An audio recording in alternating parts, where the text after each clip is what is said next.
సోదరి సోదరులారా, ఈరోజు రైతాంగం సమస్యల మీద రైతులకు 2 లక్షల లోపు రుణాలన్నింటినీ మాఫీ చేయాలని తెలంగాణ రైతు సంఘం డిమాండ్ చేస్తుంది.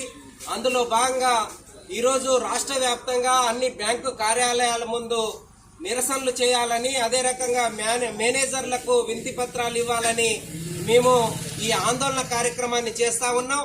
ఈరోజు రాష్ట్ర ప్రభుత్వం 2 లక్షల లోపు రుణాలన్నింటినీ మాఫీ చేస్తానని రాష్ట్ర కేబినెట్ నిర్ణయం చేయడం సంతోషదాయకం.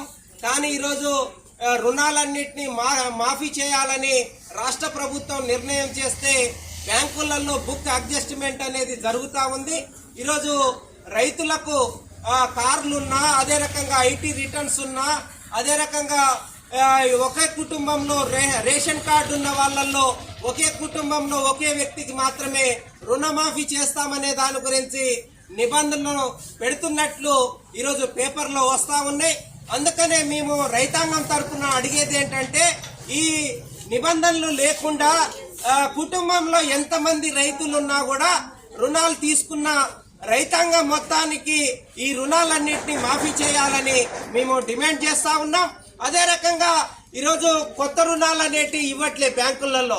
గతంలో ఏదైతే రుణాలు తీసుకున్నారో ఆ రుణాలకు బుక్ అడ్జస్ట్మెంట్ చేస్తున్నారు తప్ప కొత్త రుణాలు అనేటివి ఇవ్వట్లేదు.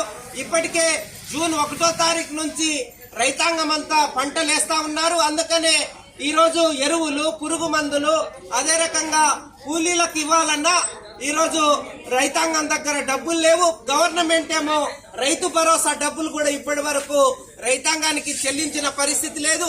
అందుకనే రైతాంగము కొత్తగా అప్పులు తేయడానికి బయట అర్తిదారుల దగ్గర, ప్రైవేట్ వ్యాపారుల దగ్గర పోయి అప్పులు చేయాల్సిన పరిస్థితి ఏర్పడతా ఉంది. అందుకనే తెలంగాణ రైతు సంఘంగా మేము డిమాండ్ చేసేది ఏంటంటే, బ్యాంకులలో కొత్త రుణాలను, పంట రుణాలను కూడా ఇవ్వాలని మేము రైతు సంఘంగా డిమాండ్ చేస్తున్నాం. ప్రభుత్వం ఇప్పటికైనా రైతాంగం సమస్యల మీద ఏదైతే హామీ ఇచ్చిందో హామీని నెరవేర్చే విధంగా ప్రభుత్వం చర్యలు తీసుకోవాలని, లేకపోతే రైతు సంఘం ఆధ్వర్యంలో ఆందోళన పోరాటాలని తీవ్రతరం చేయవలసి ఉంటుందని ప్రభుత్వాన్ని హెచ్చరిస్తా ఉన్నాం.